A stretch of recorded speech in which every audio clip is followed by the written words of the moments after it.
Good evening, everybody. It's Friday, and it's the 20th episode of the I Told You Show. I'm very excited because Kandi is back in studio with me. She enjoyed her vacation, and she's bought a surprise that we're going to try a little later. We also have a special guest in the studio tonight. Don't go away. You don't want to miss this show.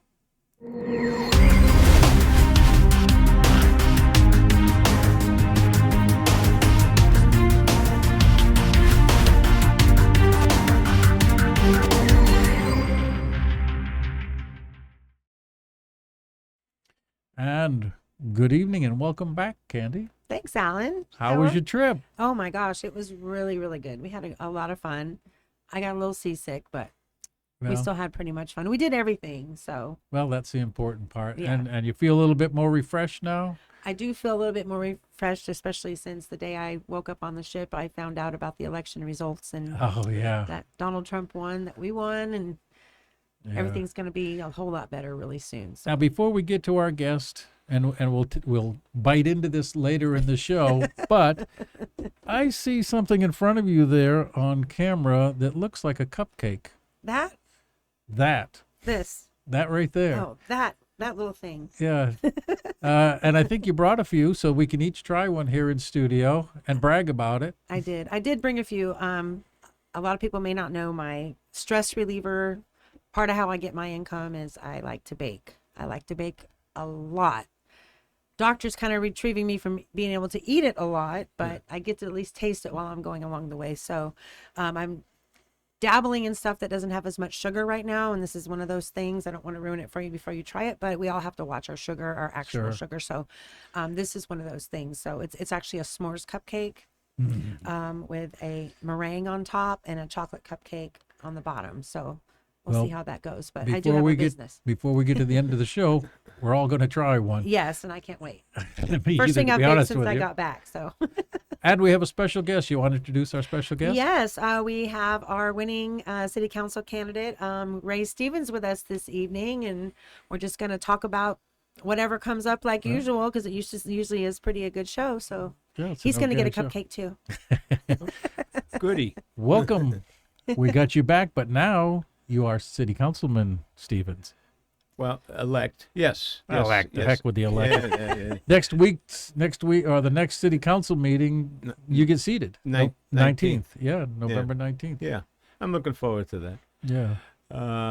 It was a long and arduous campaign, and I worked hard. Yeah. And I met a lot of people. And I guess I had the right message that the people of Pond Coast wanted to hear at this time concerning overdevelopment or poorly planned development and the effects it's having on our infrastructure, traffic, etc.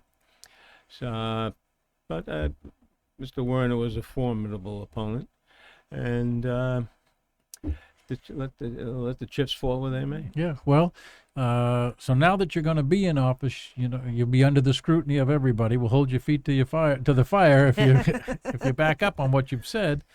But I'm really glad you won. I think I really like Andrew as well. But I think in this particular instance, in this particular race, I think you'll do a better job at this time. Well, I agree. Well, thank you. I agree. I'm very happy that you won. I'm very glad that you won. I just think that you've been here longer, and you know the problems that we have, and you've seen, because you've been here to watch them come about and develop, and then throughout your campaign you've heard people like you and like me explaining what we're having happen to us personally. So I think that you're going to be able to get some action on some of that stuff along with everybody else. I just think that your knowledge is what we need right now. I like Andrew too. I like him a whole lot, but I didn't like the campaign donation. So maybe if he runs again, maybe he can go a different route. Yeah. Well, thank you for the vote of confidence. I'll try not to disappoint you. Already people are coming up to me and saying, this is a problem. You got to fix this. You got to fix that. I try to tell them I'm only one vote. Right. I was elected to the city council, not as king. Right. So, and that's what people have to understand too, is that each member of the council, including the mayor, is one vote. And you can't fix everything, no matter what you'd like to do. And some of the issues, just are beyond the budget to fix at this moment. Bringing them up and talking about them is extremely important, but you can't fix everything. So you have to get a priority list, and go with it. Seriously, I think, Yeah, I agree. But you had mentioned a little while ago before we came on the air about the lawsuit that's coming up. Well, it's the developers, Bird. I'm probably going to get this wrong, but Bird Dog developers. Burn Dog. Burn Dog. BYRNDOG. Oh, Burn Dog. Burn Yeah, Dog we've been hearing that name a developers. lot. Apparently, were originally seeking to get a permit or approval of 856 units, including apartment-type buildings, townhomes, etc. And the people in the neighborhood, and I happen to be in the neighborhood, were opposed to it, vehemently opposed to it. And I don't blame them. 850 units at 2.5 people per unit, per family, average. That's over 1,600 people. Yeah. And if you figure 2 cars per family, that's over 3,200 cars additional on Seminole Woods Boulevard. And that the intersection of Seminole Woods Boulevard and Route 100 is already overloaded. It doesn't work. It's poorly designed. Right. It'd be a nightmare. So what the city did after public outcry is reduce the limit to 456 units. Now, I was at the meeting. It seemed to me that Chimento, the attorney representing Burn Dog, acquiesced, and they got the permit and they proceeded with the development. Now, once again, I have to do some more investigation, but it seems that they want another bite at the apple. And there's such a thing as Bert Harris, mid-'90s or late '90s, an act to protect somewhat the property owners in the city or whatever municipality reneging on an agreement.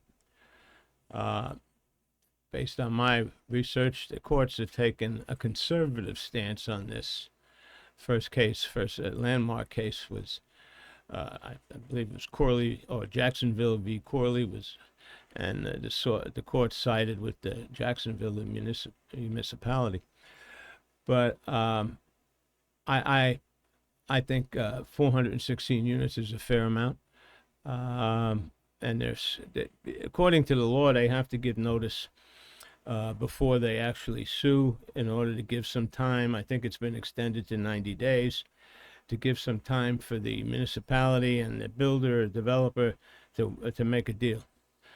Frankly, at this point in time, knowing what I know, if it came to a vote, I would probably vote to fight it, because for 2 reasons.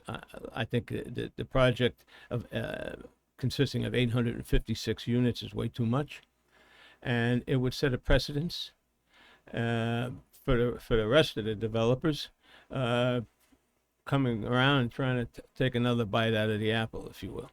Yeah. So They all want to double it.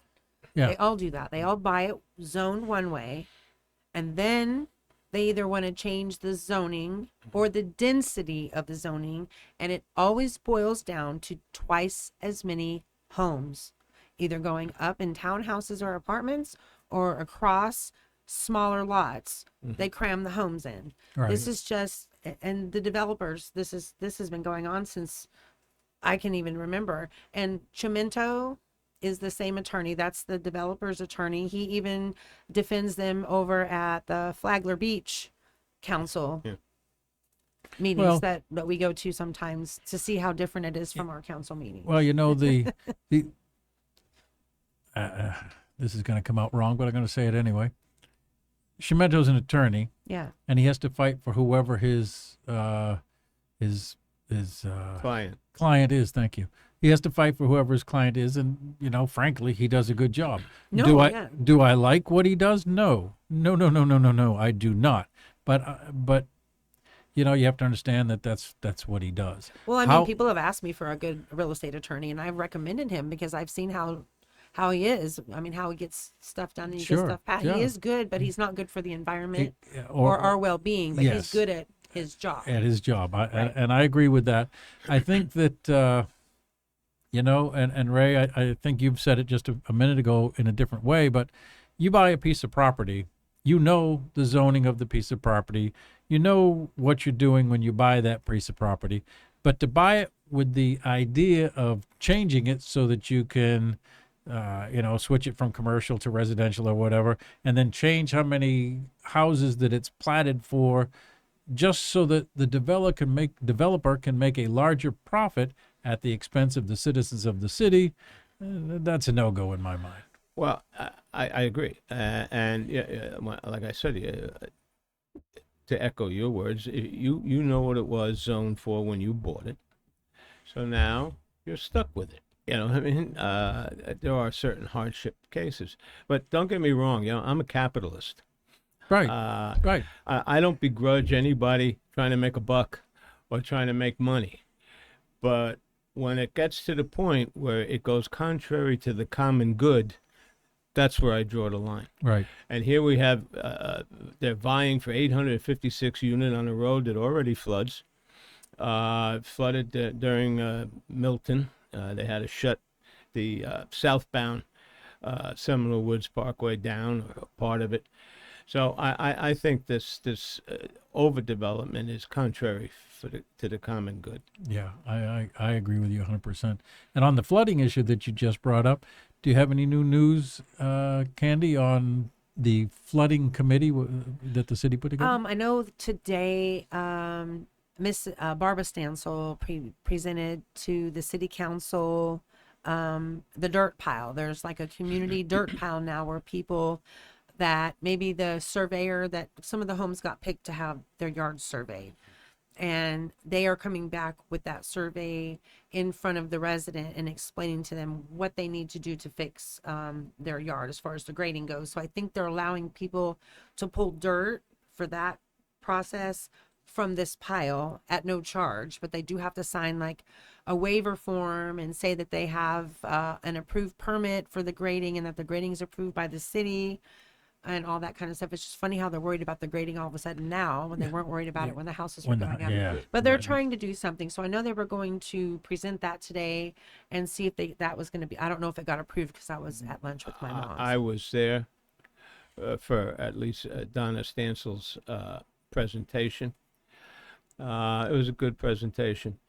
And yes, there are 29 I should remember the name, but it eludes me, surveying company donated 29 surveys and are going to explain the results to the individual homeowners. And you're right, Kandi, they got to sign a release and jump through some hoops, but no big deal. Right. And I think it's a step in the right direction. Well, and the issue that brings it all up is that the city allowed adjacent lots to build too high. I don't really understand where they got the idea at whatever time in the past that it was okay to start building high enough that your water will shed onto your neighbor's property, which is against every statute and every building code there is, but yet they allowed it anyway.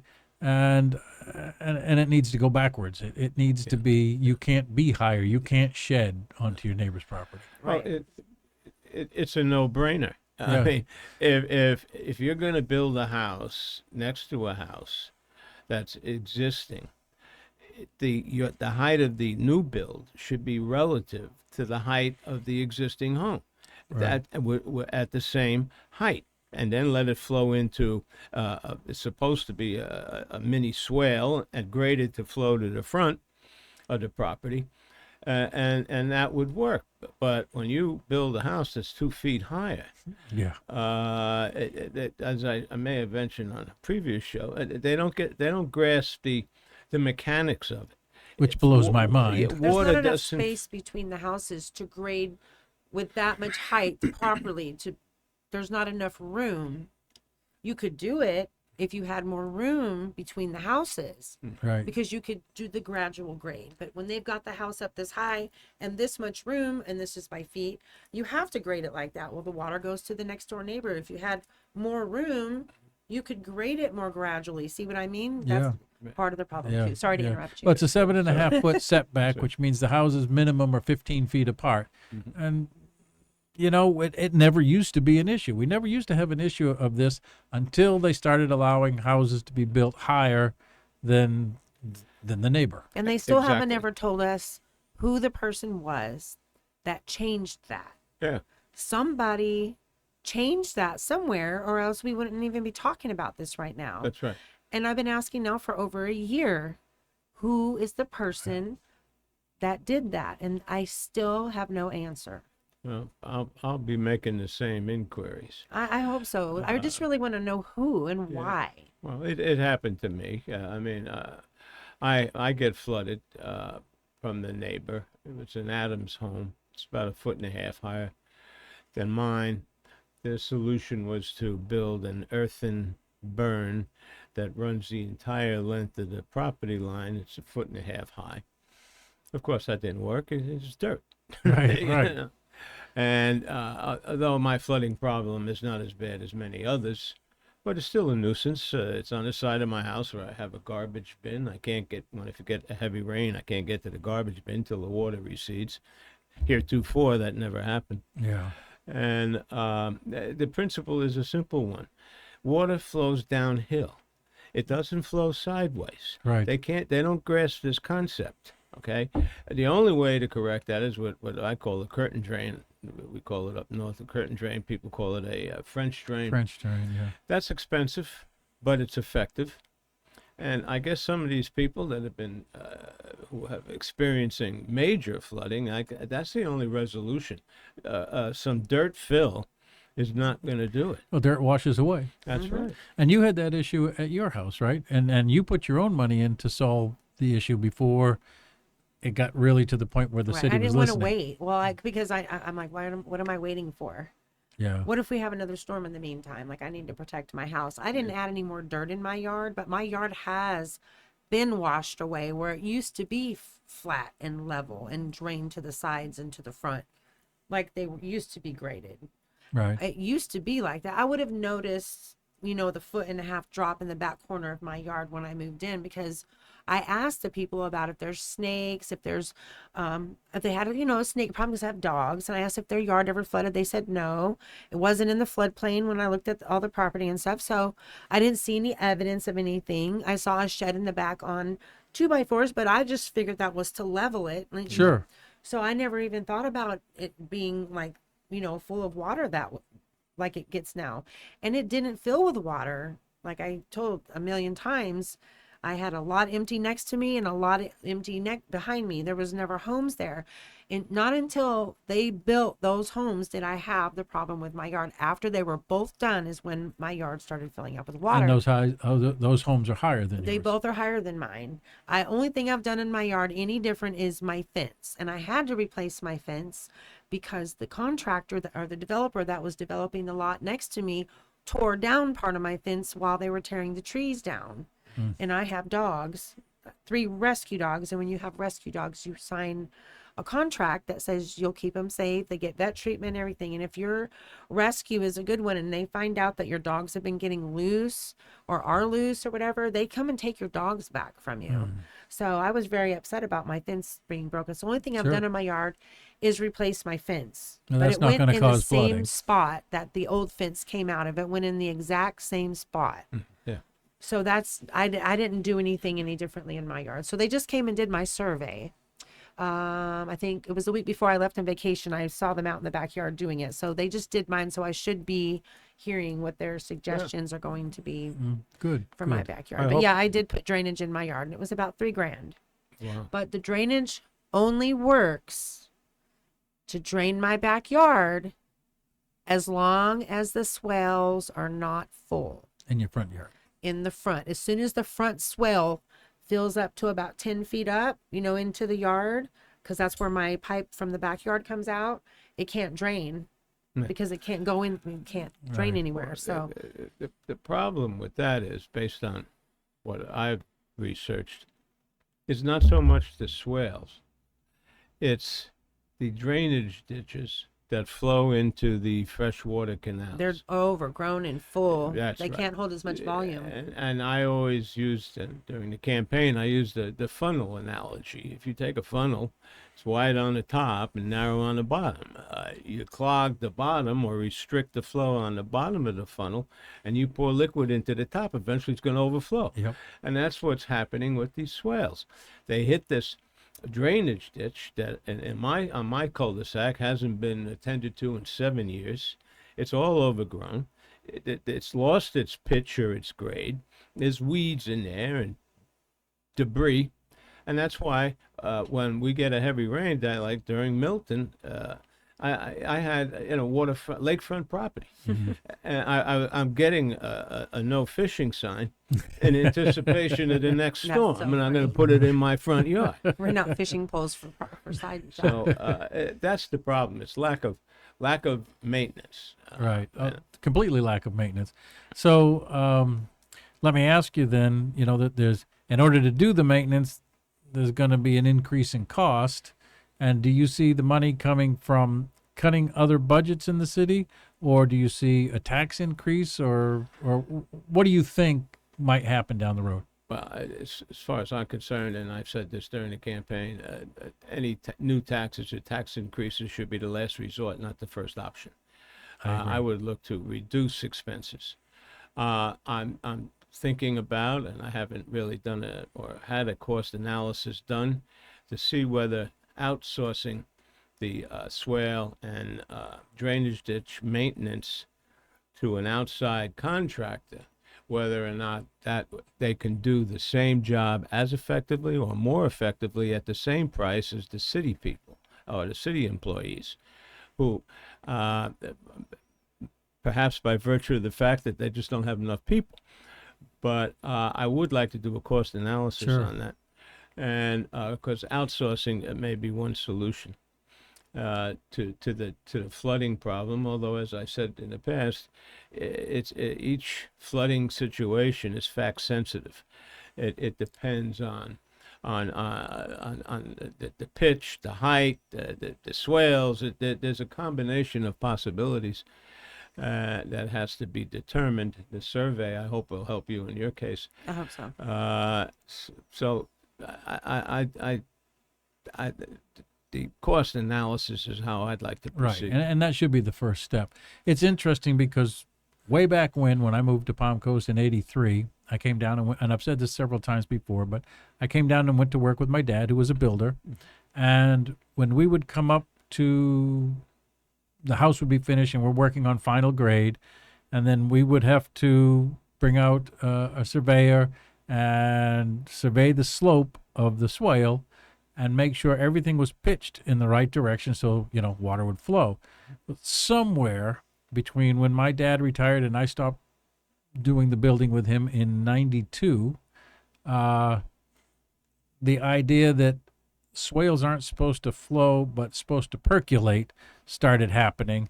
And, that's all well and good, but in a lot of the areas of Palm Coast, there's a layer of clay about 2 feet down, and you can't percolate through clay. So I don't know when they came up with this idea that they can percolate, but it does not work. It's stupid. Water flows. Flow It's the just funny how water. things changed. Yeah. That's what I mean. If you guys hadn't been here as long as you had, you wouldn't know that. Yeah. But they used to tell people that. You know what I mean? Yeah. Well, that's just an excuse for lack of maintenance. Of course it is. Yeah. Of course it And is.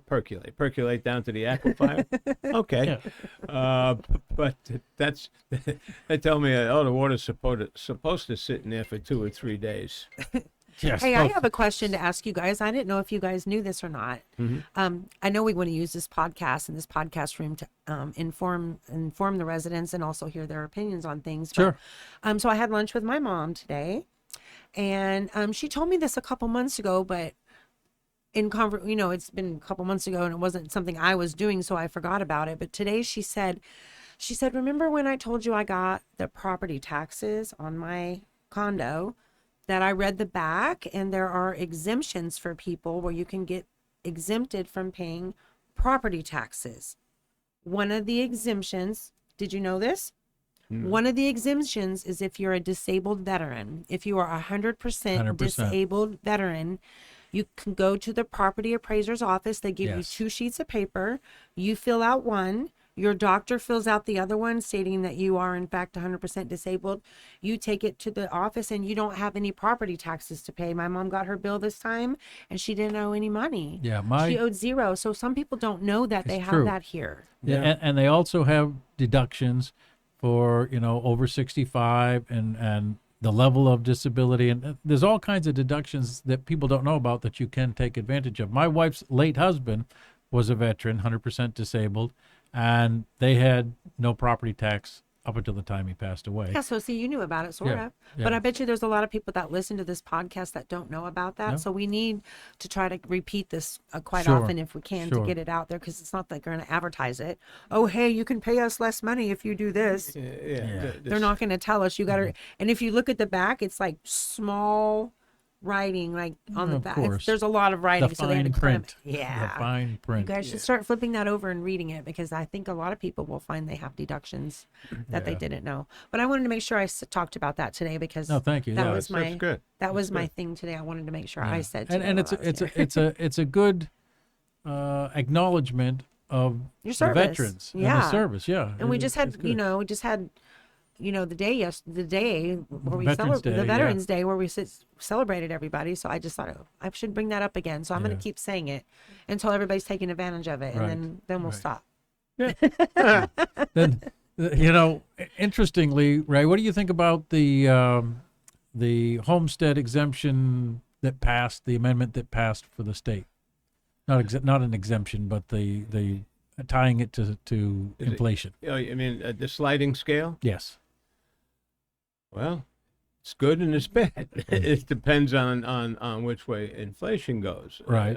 Under the current administration, it'd be good. Under Trump's administration, it might not be so advantageous. Yeah. I'm a firm believer. If it works, don't fix it. Yeah. And if it's, I'm glad to get a homestead exemption, and a few dollars one way or the other, it really it could screw it up. I'd have to give it some more. I'd do some more research on it, but Sure. my gut impression is if it works, don't fix it. Well, one of the things that I was against it. I was against all of the amendments, because I don't think we should be messing with the Constitution when you can have the legislature do the same, all the way down to our city charter. I don't think we should be messing with this stuff. But interestingly, I remember a presentation by our property appraiser, Mr. Gardner, saying that if it all works out, and I forget all the numbers and formulas and everything that he was saying, but you have a potential of saving about $40 on your property tax, which is good. Some people could use that. But the problem is, enough people start saving the $40, that number adds up as to the revenue to the city, which means the city is going to need to increase something, and the state too, because this, it all goes all the way around. But they're going to have to increase the fee on something to make up to the shortfall. They're not just going to let it go away. So That would be the unintended consequence. yeah, A raise in taxes. So that's why I say, yeah, Leave good and it. bad, Leave good it. and bad. and I concur. You can't go changing the Constitution every time you want have a law passed. Right. That's what the legislature said. Exactly. Pretty soon, the Florida Constitution is going to be the same thickness as Webster's unabridged dictionary. And that's true. That's true. So Don't mess with it. Like you said, if it ain't broke, don't fix it. That's right. Yeah, Kandi. I can't handle it anymore. Am I passing out cupcakes? You're passing out cupcakes. Would you like one, Ray? I think I'll pass because I'm a I get- sloppy eater. I get his.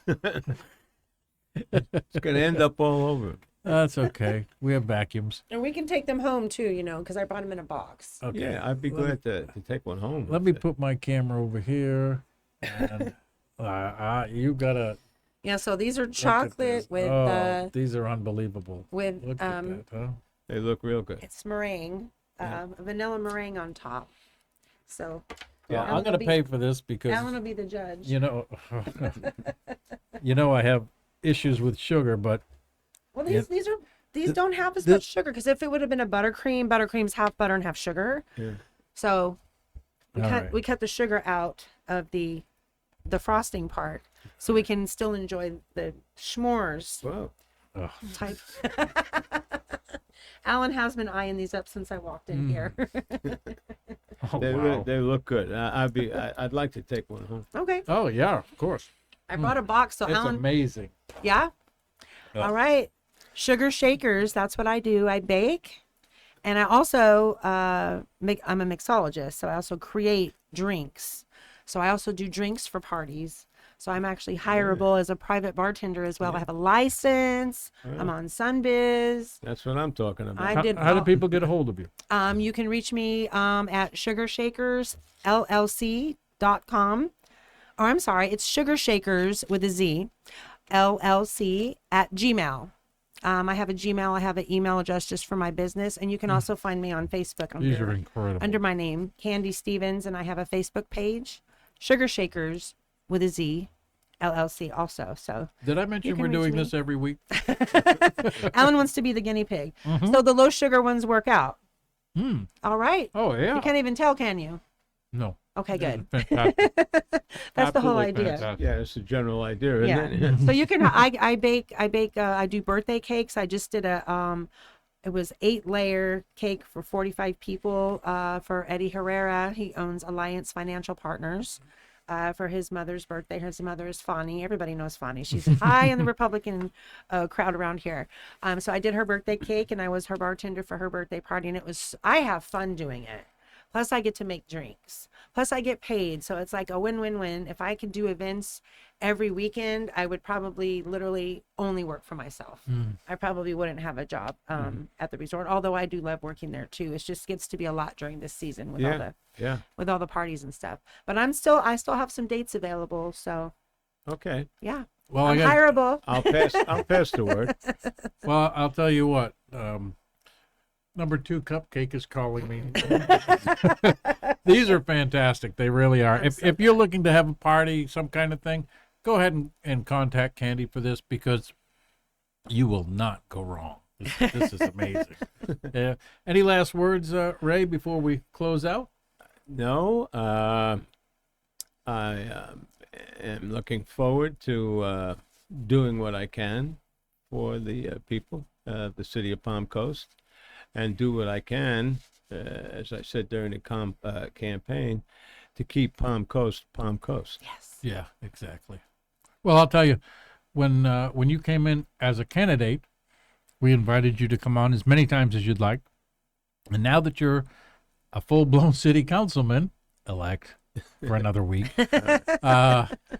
we would love to have you come back so that we can discuss the issues that are there. You may not be able to tell us the way you're going to vote. And you may Right. not be able to tell us the inside scoop, but to help inform people of what's going on. We'd love to have you come back in the studio and do that, if you don't mind. Why, thank you. I'd be more than happy to. That's awesome. That's awesome. Yay. I'd like to get all the city council people to actually come in at some Yeah, point. because some and people do that. can't go to the city council meetings, and some people don't even know there's a YouTube channel for it, and then some people don't want to take the time to sit there and listen to it. So we could condense it in this podcast room. That's part of the reason that this was made to begin with, also Right. because people weren't getting all the information, and so this is a way for us to exchange information. Well, Yeah. do we have time for one Sure, more short comment? of course. There's a movement afoot. I think it was initiated by Mike Norris. I'm not sure. Excuse me. To have all of the city council meetings at 6:00, so that the people that work can come to the meetings, and to shorten the length of the business part of the meeting, to have these proclamations. Sometimes they go on for an hour or two before the general meeting that's open to the general public, or actually before the working part of the meeting takes place. That will be a time saver on the upper end, Sure. and I'm all for it. That's I excellent. agree with that. That's a good idea. Yep. Yeah. Well, we've come to the end of episode 20. Thank you again, Ray, for coming in. Thank you, welcome. Kandi, for coming in and for the cupcakes. The cupcakes. Thanks for having me again. I'm glad to do it. Of course. This has been episode 20 of the I Told You Show. I hope you learned something today. If you have questions or ideas for another upcoming show, please don't hesitate to send them in to the flaglervoice@gmail.com. That's flaglervoice@gmail.com. Look forward to hearing from you. Enjoy your week. We are out of here.